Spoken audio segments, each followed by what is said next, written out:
என்னை விட யோக்கியம் இந்த உலகத்தில் வேறு யாரும் இல்லை சார் அப்படின்னார் ஒருத்தர்.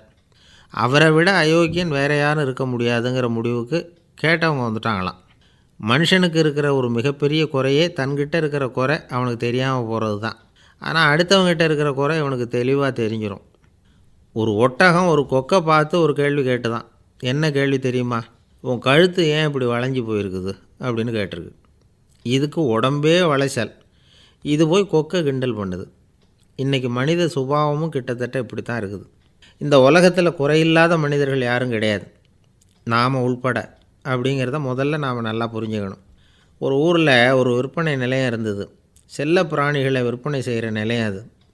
நாய், கிளி, பூனை இப்படி நிறைய வச்சு விற்பனை பண்ணிகிட்ருக்குறாங்க. நாய்க்குட்டி விற்பனை செய்கிற பகுதியில் ஒரு சிறுவன் நின்றுக்கிட்டு இருந்தான். விற்பனை செய்கிற ஆளுக்கிட்ட விலை கேட்டுக்கிட்டு இருந்தான். அதோ இருக்குதே அந்த நாய்க்குட்டி என்ன விலை அப்படின்னு கேட்டானா. 1000 ரூபா அப்படின்னாரான். சரி அது வேணாம், இது என்ன விலைன்றிருக்கான். 500 ரூபா அப்படின்னாரான். இந்த சின்ன பையன் கையில் வச்சுருந்தது வெறும் 50 ரூபா தான். அதனால் இதை விட குறைச்சலாக கிடைக்குமான்னு பார்த்துருக்கான். அந்த கடையில் ஒரு மூலையில் சரியாக கவனிக்கப்படாமல் ஒரு நாய்க்குட்டி படுத்து கிடந்தது. பாவமாக கத்திக்கிட்டு இருந்தது. அதை பார்த்ததுமே இவனுக்கு அது ரொம்ப பிடிச்சி போச்சு. உடனே அந்த கடைக்காரரை பார்த்து, அதுவும் அந்த மூலையில் படுத்து கிடக்குதே அந்த நாய்க்குட்டி என்ன விலை அப்படின்னு கேட்டிருக்கான். தம்பி, அது ஒரு கால் ஊனம், அதனால் அது உன்னோட குதித்து விளையாடவோ ஓடுறதோ அதால் முடியாத காரியம் அப்படின்ட்டுருக்கார் அவர். அது தெரிஞ்சு தாங்க கேட்குறேன், அதோட விலை என்ன அதை மட்டும் சொல்லுங்களேன் அப்படின்ட்டுருக்கான்.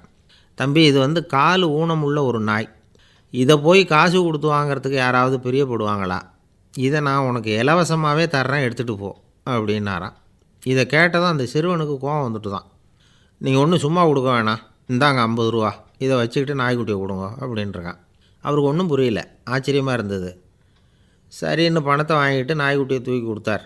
அந்த சிறுவன் அந்த நாய்க்குட்டியை 2 கையாலையும் வாங்கினா, மார்போடு பிரியமாக சேர்த்து அணைச்சிக்கிட்டான். தெருவில் இறங்கி நடக்கிறான். அப்படி நடக்கும்பொழுது தான் பார்க்குறார், கடைக்காரர் ஆச்சரியமாக அவனை பார்க்குறார். அப்போ தான் அவருக்கு ஒரு விஷயம் புரியுது. அந்த சிறுவன் தெருவில் நாய்க்குட்டியை மார்போடு அணைச்சிக்கிட்டு விந்தி விந்தி நடந்து போய்கிட்டு இருக்கிறான். ஆமாம், அவனுக்கும் ஒரு கால் ஊனம். இந்த நாய்க்குட்டியை யாருமே வாங்க மாட்டாங்கன்னு நினச்சிக்கிட்டு இருந்தார். குறையுள்ள அதுக்கும் ஒரு எஜமானன் கிடச்சிட்டான். அதனால் ஊனம் ஒரு குறை இல்லை அப்படிங்கிற உண்மையை அந்த கடைக்காரர் புரிஞ்சுக்கிட்டாரான். நம்மால் ஒருத்தர் கொஞ்சம் வயசானவர், எழுந்திரிச்சு சரியாக நடக்க முடியாது, சாய்வு நாற்காலியிலேயே எப்பவும் உட்காந்துருப்பார். அவர் தனக்கு துணையாக ஒரு நாயை பக்கத்தில் வச்சுருந்தார். அதுவும் ரொம்ப வயசான ஒரு நாய், எழுந்திரிக்கவே சிரமப்படும், நடக்கவும் முடியாது. அவர் பக்கத்துலேயே இதுவும் சோர்ந்து போய் படுத்து கிடக்கும். அந்த பெரியவரை பார்க்க வந்த ஒருத்தர் கேட்டார், ஏங்க, ஒரு சின்ன பையனை உங்களுக்கு துணையாக வச்சுக்கப்படாதா? இந்த நாயை உங்களுக்கு பாதுகாப்பாக வச்சுருக்கிறீங்களே, உங்களுக்கு ஒரு ஆபத்துன்னா இது எப்படி உங்களுக்கு உதவ முடியும் அப்படின்னார். அப்போ அவர் சொன்னாராம், எனக்கு ஒரு ஆபத்துன்னா அந்த சமயத்தில் இந்த நாய் என்னை தனியாக விட்டுட்டு ஓடி போயிடாமல் இருக்கணும்ல, அதுக்காக தான் இதை நான் வச்சுருக்கிறேன் அப்படின்னா.